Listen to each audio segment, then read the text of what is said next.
Recording 59. You will hear a phone conversation between an estate agent and a woman wishing to rent accommodation.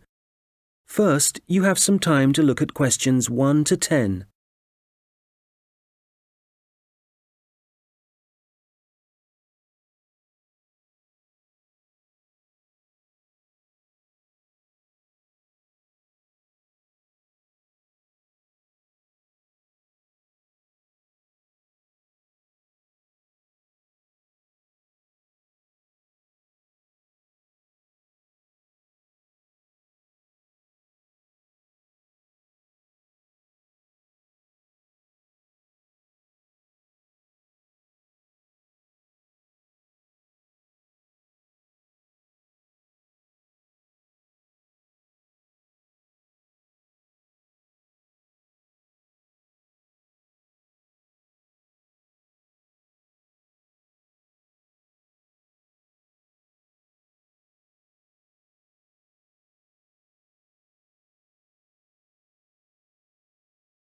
Fairfield Rentals, Andrew Williams.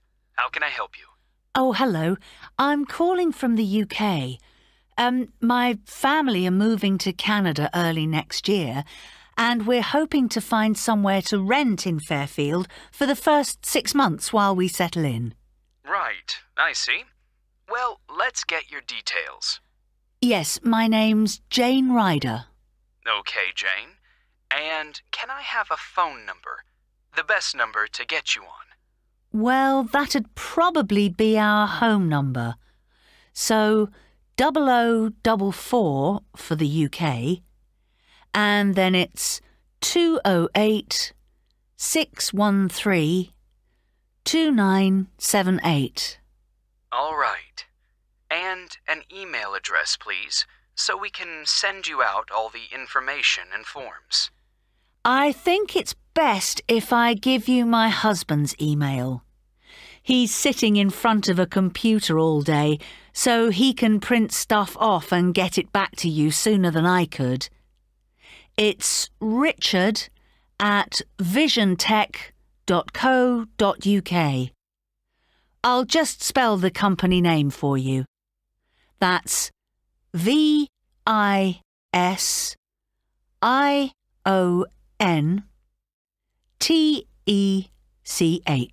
Great. And we have a question here about occupation. Richard's an IT specialist for an advertising company. They're transferring him to their Fairfield branch. Actually, just your job for now, thanks. Me? I'm a doctor at the hospital in our town. Okay, I'll put that down. Now, what kind of accommodation are you looking for? House? Apartment?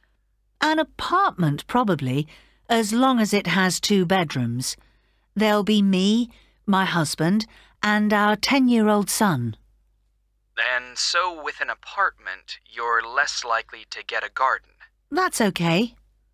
But what about a garage? Is that something you'll want the apartment to have? Yes, that's definitely important. Okay, just a moment. I'll just make a note of that. But, before we go on, I should probably say now that what we don't need is any furniture, because we'll be shipping all that over, and I don't really want to pay for storage while we're waiting to buy a house. Not a problem. I'll make a note of that. Actually, though, just thinking about the kitchen, what can I expect from a rental property? I mean, what kind of equipment is provided? Well, the normal thing is that you get a stove. I think that's a cooker in British English. OK, good to know. But how about a fridge? We'll be selling ours before we come, so if possible, we'd like the apartment to have one for when we arrive. I can certainly add that to the form. If there's any other whiteware that you need, like a dishwasher, for example, there are plenty of stores here that'll arrange delivery on the same day as purchase. Thanks. Hopefully we won't need to buy too many things. Now, how about about location. Have you done any research into the Fairfield area? Not that much so far. Well, you mentioned you have a boy. I imagine you'd like to be fairly close to a school. Good idea. That would help. What's public transport like in Fairfield? Is it easy to get around? The bus service is pretty comprehensive. There are plenty of local routes, services into the city and out of town. OK, and for a 2-bedroom apartment, what sort of rent should we expect to pay? Well, looking at the properties we have at the moment, prices start from around $730 per month and, depending on the area, can go up to $1,200. That's too much. Something halfway would be better. So, would your limit be, say, $950? I'd say so, yes. Can I ask if you smoke or if you have any pets? No to both questions. But I do have one more request, please. Yes? Well, I've also been offered a job at Victoria General Hospital, and I suspect I'll be working nights occasionally. So what I really need from any apartment is for it to be quiet, so I can catch up on sleep if necessary during the day. Congratulations on the job offer. I'll add your request to the form. Well, what I'll do is compile a list of suitable properties for you and send them via email. Can I just ask, how did you hear about us? Obviously not from our commercials if you're living in the UK. Actually, it was a friend of ours. He spent a few months in Fairfield a couple of years ago, and he pointed us in the direction of your website. Well, it's good to be recommended. So, what I'll do is... That is the end of section 1. You now have half a minute to check your answers.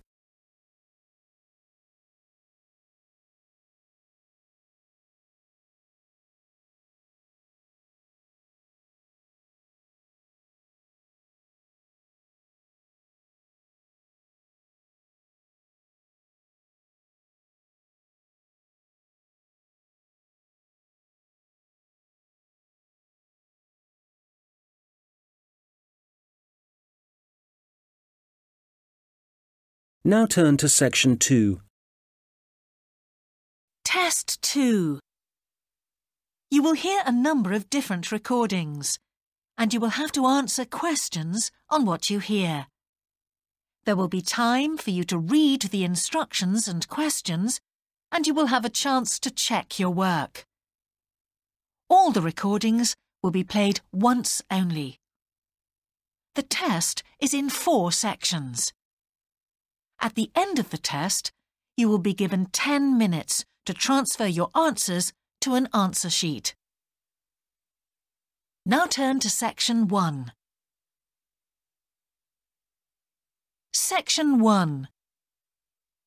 You will hear a student talking to the student accommodation officer at a college. First, you have some time to look at questions 1 to 5.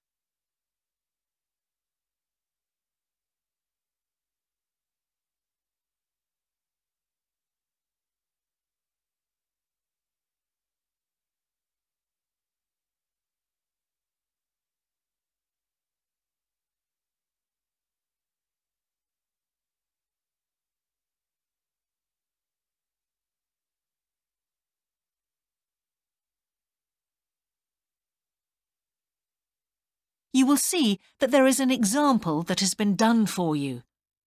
On this occasion only, the conversation relating to this will be played first. Good morning. Can I help you?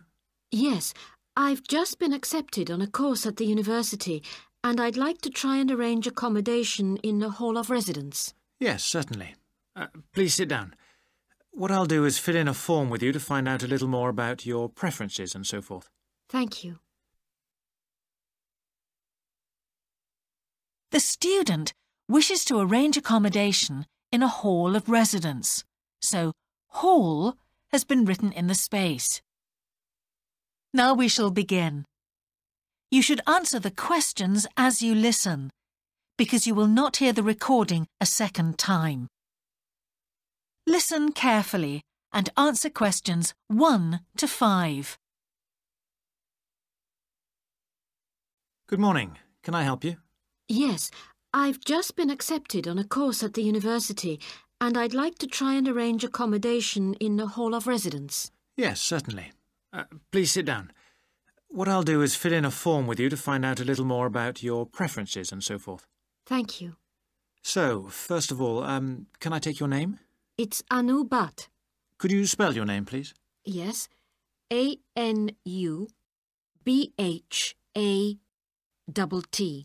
Thanks. And could I ask your date of birth? The 31st of March, 1972. Thank you. And where are you from? India. Oh, right. And what will you be studying? I'm doing a course in nursing. Right, thank you. And how long would you want to stay in hall, do you think? Well, it'll take 3 years, but I'd only like to stay in hall for 2. I'd like to think about living outside for the 3rd year. Fine. And what did you have in mind for catering? Do you want to cook for yourself or have all your meals provided? That's full board. Is there something in between? Yes, you can just have evening meal provided, which is half board. That's what I'd prefer. Yes, a lot of students opt for that. Now, with that in mind, do you have any special diet, anything we should know about? Yes, I don't take red meat. No red meat. Before you hear the rest of the conversation, you have some time to look at questions 6 to 10.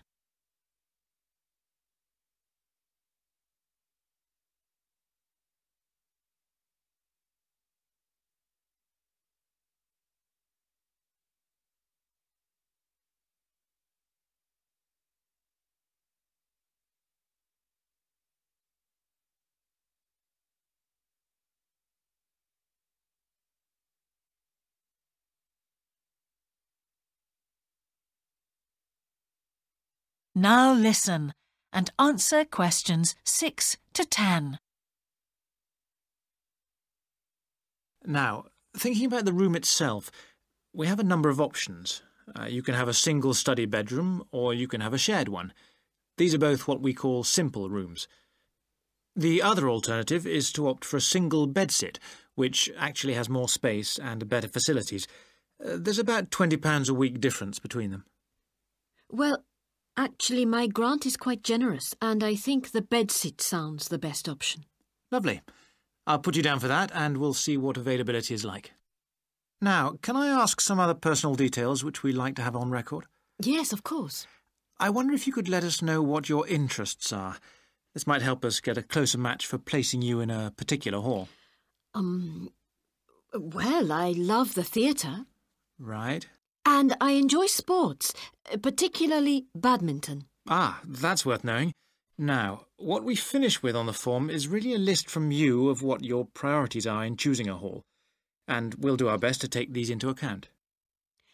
Well, the first thing is I'd prefer a hall where there are other mature students, if possible. Yes, we do have halls which tend to cater for slightly older students. And I'd prefer to be out of town. That's actually very good for you because we tend to have more vacancies in out-of-town halls. Lucky. Yes. Anything else? Well, I would like somewhere with a shared area, a TV room, for example, or something like that. It's a good way to socialise. It certainly is. That's it. Now, we just need a contact telephone number for you. Oh, sure, I'll just find it. It's 667549. Great. So we'll be in contact with you as soon as possible. That is the end of section 1. You now have half a minute to check your answers.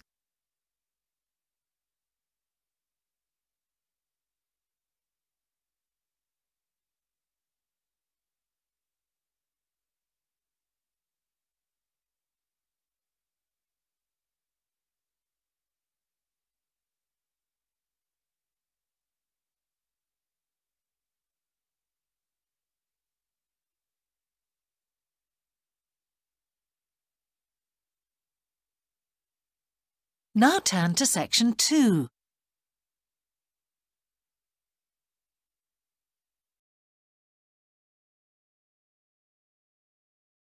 Recording 57. You will hear a student discussing his case study with his tutor. First, you have some time to look at questions 21 to 25.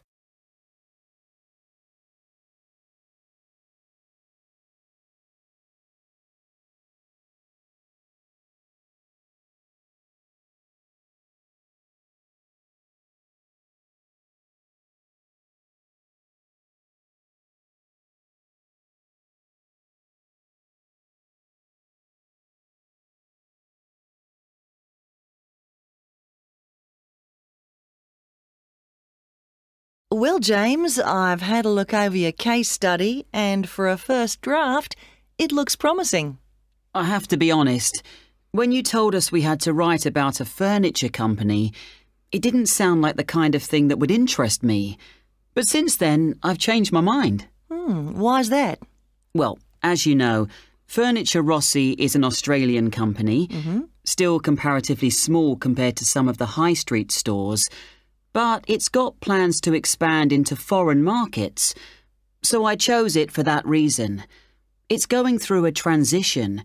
It's a family-run business aiming to build a global brand. All right, and you've made that clear in your writing.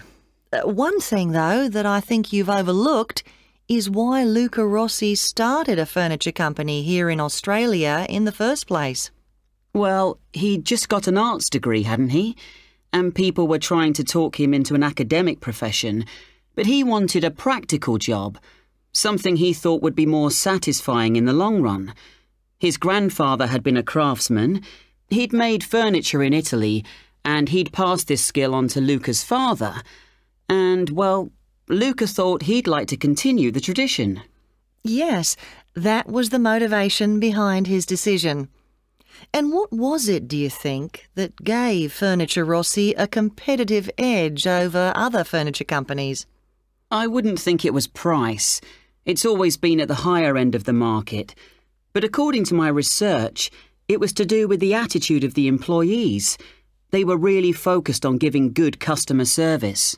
Yes, Luca Rossi insisted on that.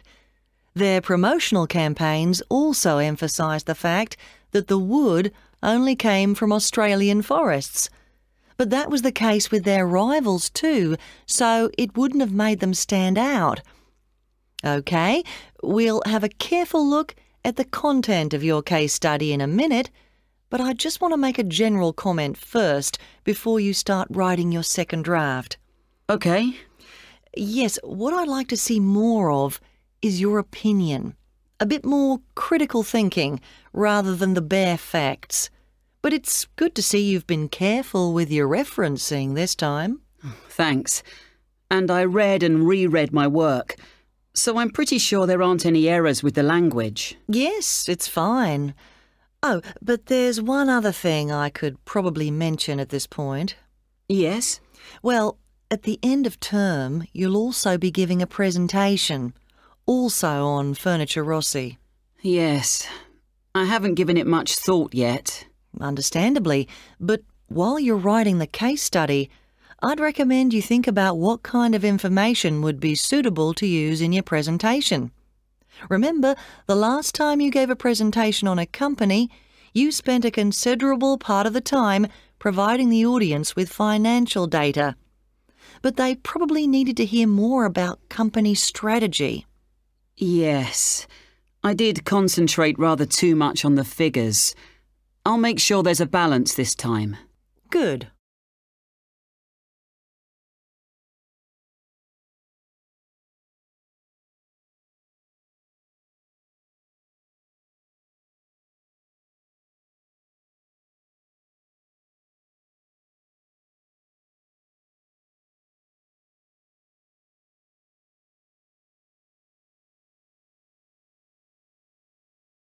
Now listen and answer questions 26 to 30.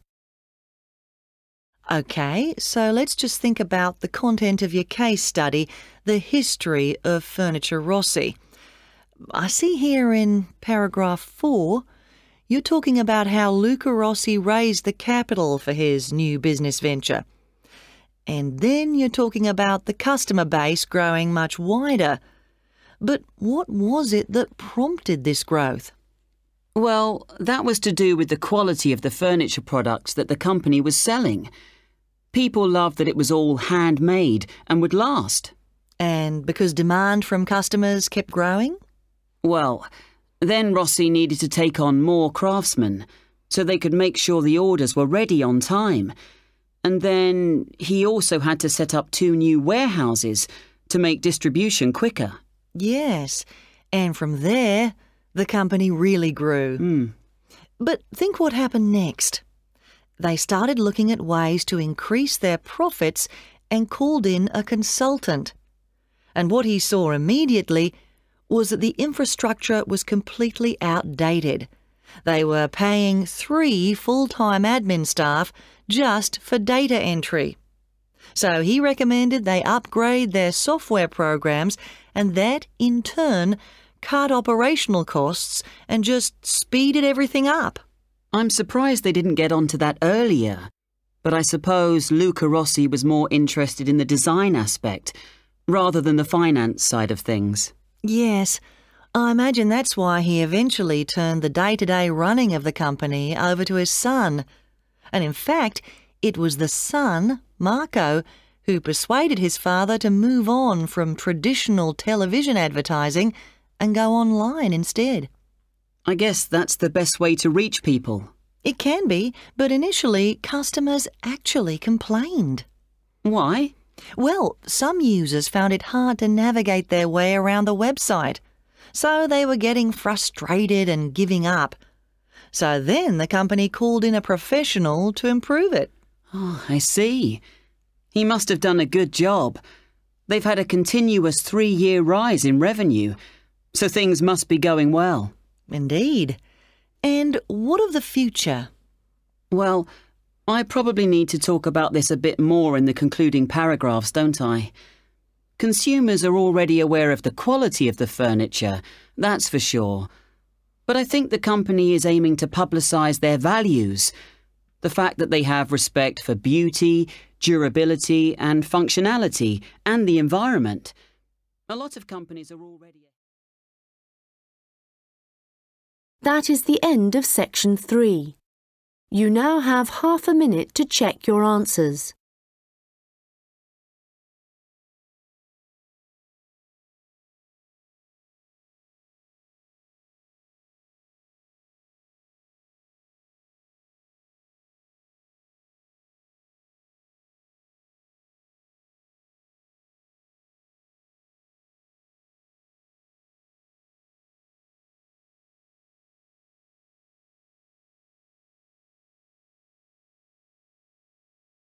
Now turn to section 4.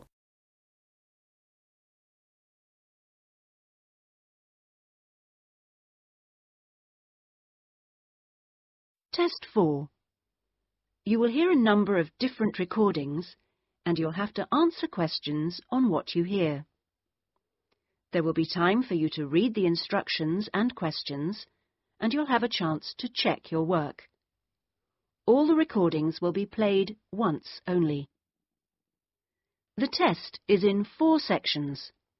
At the end of the test, you will be given 10 minutes to transfer your answers to an answer sheet. Now turn to Section 1. Section 1. You will hear a conversation between a student looking for a host family and a housing advisor. First, you have some time to look at questions 1 to 5.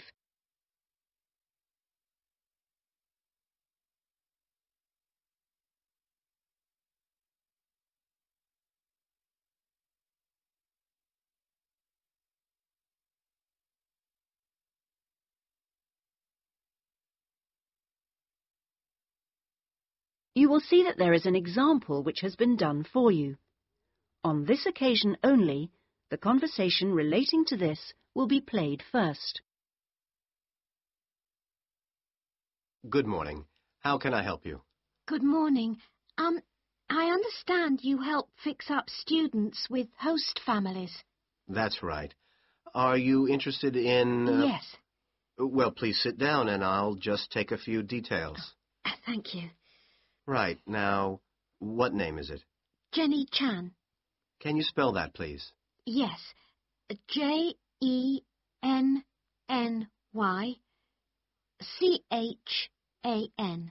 Right. And what is your present address? The student's name is Jenny Chan, so Jenny Chan has been written on the form. Now we shall begin. You should answer the questions as you listen, because you will not hear the recording a second time. Listen carefully and answer questions 1 to 5. Good morning. How can I help you? Good morning. I understand you help fix up students with host families. That's right. Are you interested in... Yes. Well, please sit down and I'll just take a few details. Thank you. Right. Now, what name is it? Jenny Chan. Can you spell that, please? Yes. Jenny-Chan. Right. And what is your present address? Seaview Guest House, 14 Hill Road. Okay. And do you know the phone number there? Yes, I have it here. 2237676. But I'm only there after about 7 p.m. So when would be the best time to catch you? I suppose between 9 and, let me see, past, before I leave for the college. Great. And can I ask you your age? I've just had my 19th birthday. And how long would you want to stay with the host family? I'm planning on staying a year, but at the moment I'm definitely here for 4 months only. I have to get an extension to my permit. You're working on it? Mm. Fine. And what will be your occupation while you're in the UK? Studying English. And what would you say your level of English is? Good, I think. I'd like to say advanced, but my written work is below the level of my spoken, so I suppose it's intermediate. Certainly your spoken English is advanced. Anyway, which area do you think you would prefer?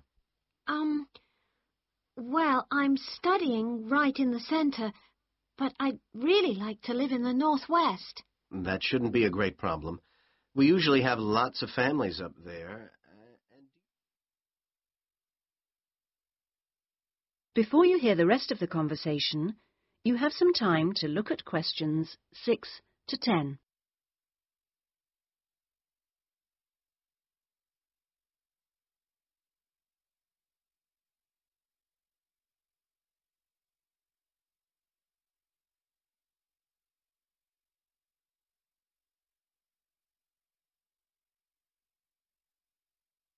Now listen and answer questions 6 to 10. And do you have any particular requirements for diet? Well, I'm nearly a vegetarian. Not quite. Shall I say you are? It's probably easier that way. That would be best. Anything about your actual room? I would prefer my own facilities. En suite, is that right? Mm-hmm. And also, if it's possible, a TV. And I'd also like the house to have a real garden, rather than just a yard. Somewhere I could sit and be peaceful. Is that all? Well, I'm really serious about improving my English, so I'd prefer to be the only guest, if that's possible. No other guests. Yes, you get more practice that way. Anyway, obviously, all this is partly dependent on how much you're willing to pay. What did you have in mind? I was thinking in terms of about 60 to 80 pounds a week, but I'd go up to 100 if it was something special. Well, I don't think we'd have any problems finding something for you. Oh, good. And when would you want it for? I'd like to move in approximately 2 weeks. Let me see. It's the 10th today. So if we go for the Monday, it's the 23rd of March. Yes. Right. Good. And if I could ask one last question. That is the end of section 1. You now have half a minute to check your answers.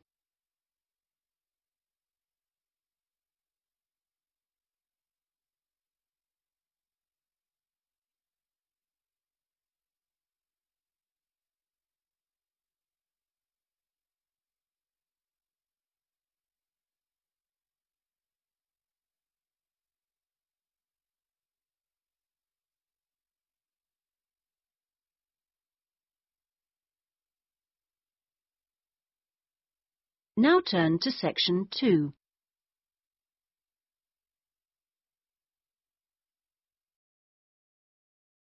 Recording 63. You will hear a telephone conversation between two friends called Julie and Nick about cheap accommodation in the city of Darwin, Australia. First, you have some time to look at questions 1 to 6.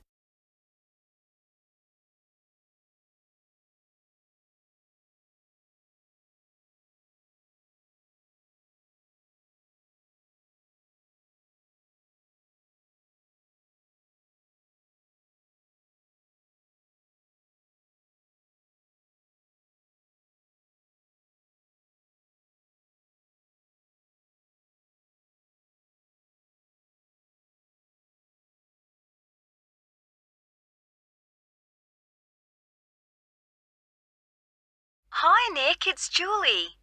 Have you managed to find any information about accommodation in Darwin? Hi, I was just going to call you. I found some on the internet. There are quite a few hostels for backpackers there. The first possibility I found was a hostel called Top End Backpackers. Okay. It's pretty cheap. You can get a bed in a dormitory for $19 per person. Private rooms cost a bit more, but we'll be okay in dormitories, won't we? Sure. So, that hostel has parking, though that doesn't really matter to us, as we'll be using public transport. Yeah. Are there any reviews on the website from people who have been there? Well, yes. They aren't all that good, though. Some people said they didn't like the staff. They had an unfriendly attitude. That's quite unusual in a hostel. Usually all the staff are really welcoming. That's what I thought. People said they liked the pool and the fact that the rooms had air conditioning. But the problem with that was that it was very noisy, so they were kept awake. But it was too hot if they turned it off, so they had to put up with it. Someone told me there's another hostel called Gumtree something. Gumtree Lodge. It costs a bit more. $45 a person. What? Oh, no. That's for private rooms. It's $23.50 for the dorms. That's more like it. It looks to be in quite a good location. A bit out of town and quiet, but with good transport and quite near a beach. Has it got a pool? Yes, and its own gardens. The reviews for that one are mostly okay, except for one person who said they couldn't sleep because there were insects flying around in the dormitories. Not for me, then. And I'd rather be somewhere central, really. Right. There's a place called Kangaroo Lodge. They've got dorms at $22, and it's downtown, near all the restaurants and clubs and everything. So that should suit you. And it doesn't close at night.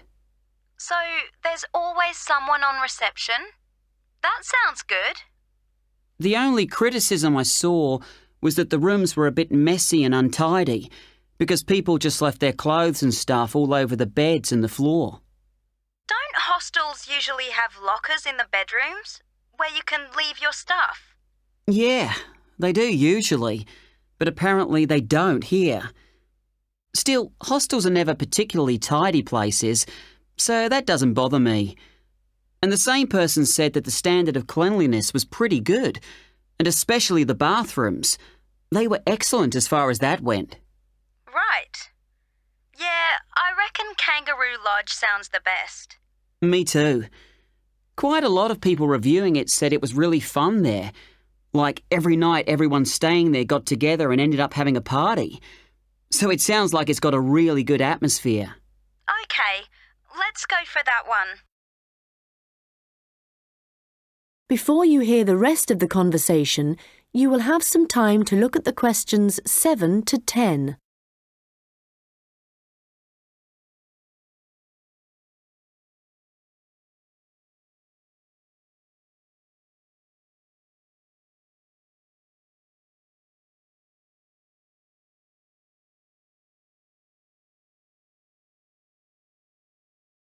Now listen and answer questions 7 to 10. Did you get the address of Kangaroo Lodge? Yes, it's on Shadforth Lane. Can you spell that? Shadforth.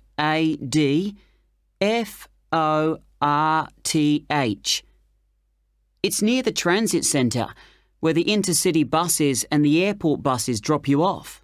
Cool. I'm really looking forward to this. I've never stayed in a hostel before. Do they provide bed linen, sheets and things? Yeah. And you can usually either bring your own towel or hire one there. But they don't usually provide those for free. OK. And what happens about meals? Well, you don't have to pay extra for breakfast. It varies a lot in different places, but generally it's okay.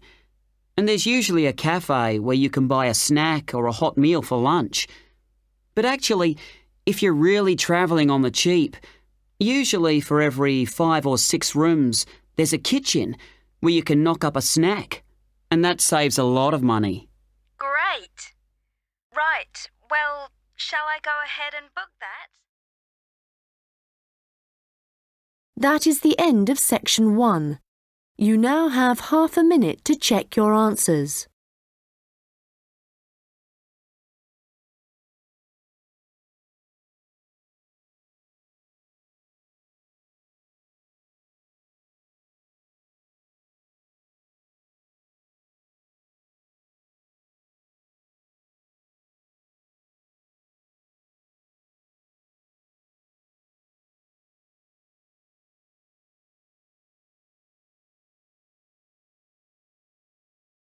Now turn to section 2.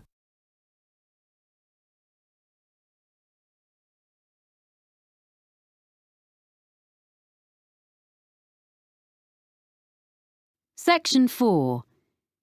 You will hear a lecturer giving the beginning of a talk on the history of British pottery. First, you have some time to look at questions 31 to 40. Pause the recording for 1 minute.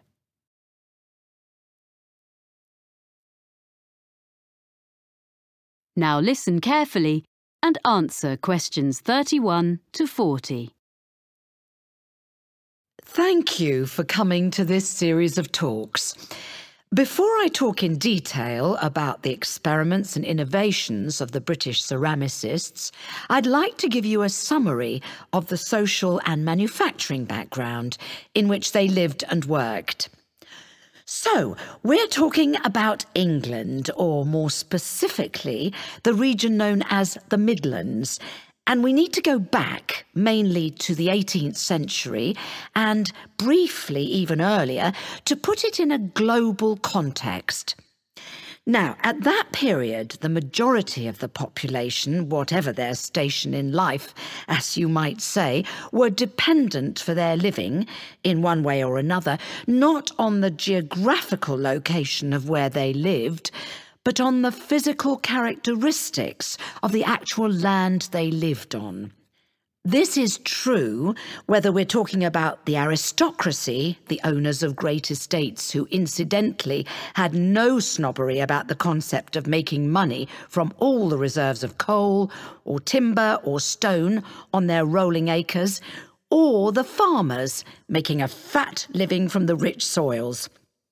And besides these groups, and the less affluent ones, the deposits of iron ore and lead, the limestone and flint, and the brown and yellow clays also sustained the numerous industries in the area. It's important to recognise that it was already an industrial region and had been so for centuries. There were many Midland trades, some of them indigenous, some of them not. For example, there were immigrants from France who came as early as the late 16th century, and they were producers of glass. A century later, there is plenty of evidence that the variety of trades was enormous. There was brewing in Burton-on-Trent, silk weaving and ribbon making near Coventry, framework knitting around Nottingham. And of course, in Cheshire, men dug the salt, as we still do nowadays even, which in that era was sent downriver to the estuary of the Mersey. Now, among these well-established trades, one of the oldest of the local crafts was pottery. As you will probably be aware, ceramics has always been a mix of science, design and skill. And a good potter is, in a sense, an experimental chemist, trying out new mixes and glazes and needing to be alert to the impact of changes of temperature on different types of clay. For 200 years, up to the time we are concerned with, potters had been making butter pots and pitchers and patterned plates, using the clay which was plentiful in the area where they lived, in a handful of North Staffordshire villages dotted along the low hills.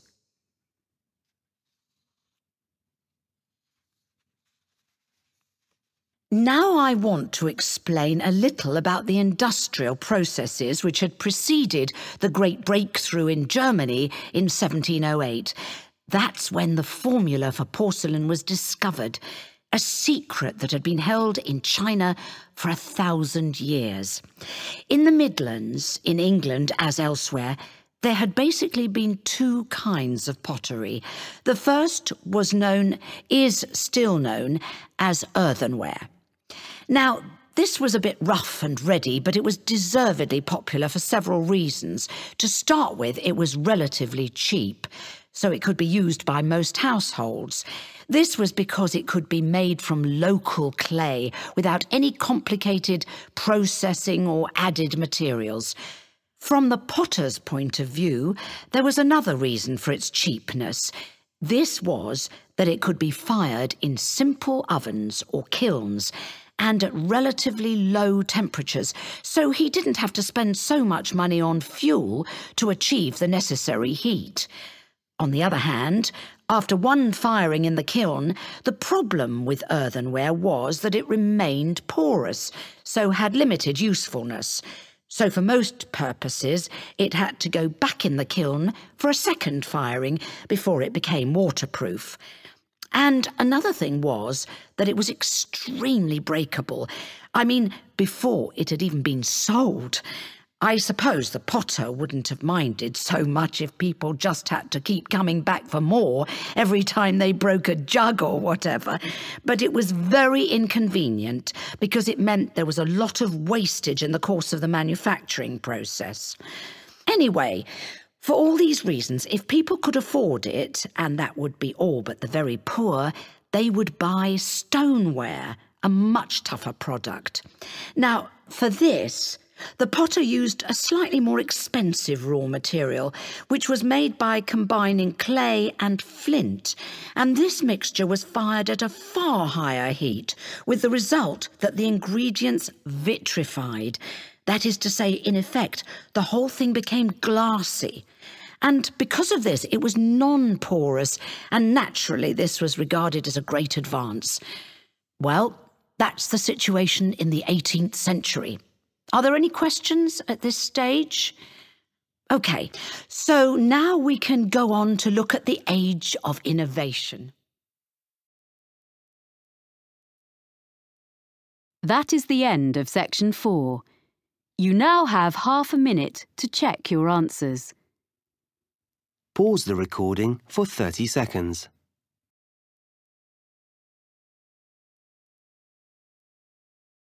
That is the end of the listening test.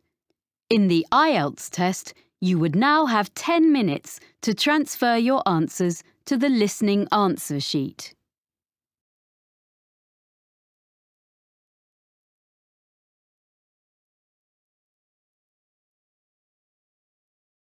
Test 1, Exam Practice, Listening, Section 2. You will hear someone talking on the radio about food and restaurants in the local area. First, you have some time to look at questions 11 to 14. Pause the recording for 30 seconds.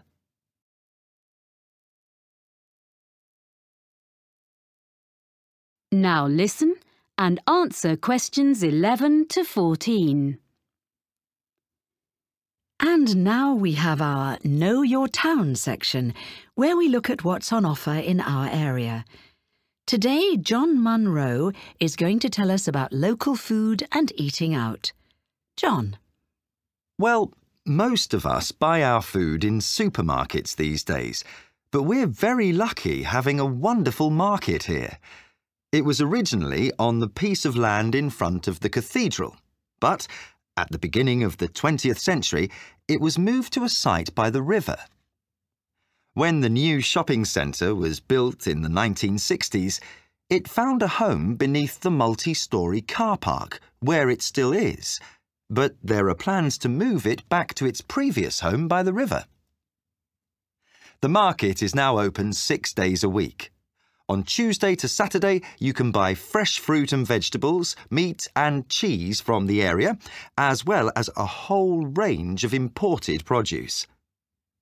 But if you come on a Sunday, you'll find a different market, where craftspeople sell what they have made, things like bags, cards, clothes.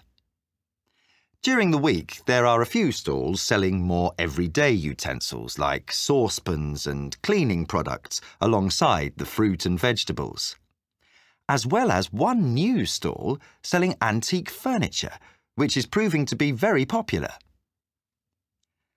People often ask what our local dish is. As we're by the sea, they expect it to be some kind of fish recipe. Our fish is good, of course, but there isn't one particular dish that stands out. What we do have is an apple cake that isn't really made anywhere else. There's a new cafe in the high street, Barton's, which bakes them fresh every morning and serves them with delicious homemade ice cream in a choice of flavours. Now, the harbour is obviously the place to buy fresh fish. Every morning there's a stall where local fishermen sell a selection of the day's catch before the rest goes to London or abroad. They've been doing that for as long as anyone can remember, of course, but the harbour itself looks very different from a few years ago. Most of the restaurants used to be at the far end, but that part was redeveloped and the restaurants had to relocate to the other end. Many of them are simply the old ones in new premises, but a couple of new ones have opened recently, so there's a good range now, both in the harbour and the town itself. I'm now going to give you my top 6 places to eat in different parts of the town. Before you hear the rest of the talk, you have some time to look at questions 15 to 20. Pause the recording for 30 seconds.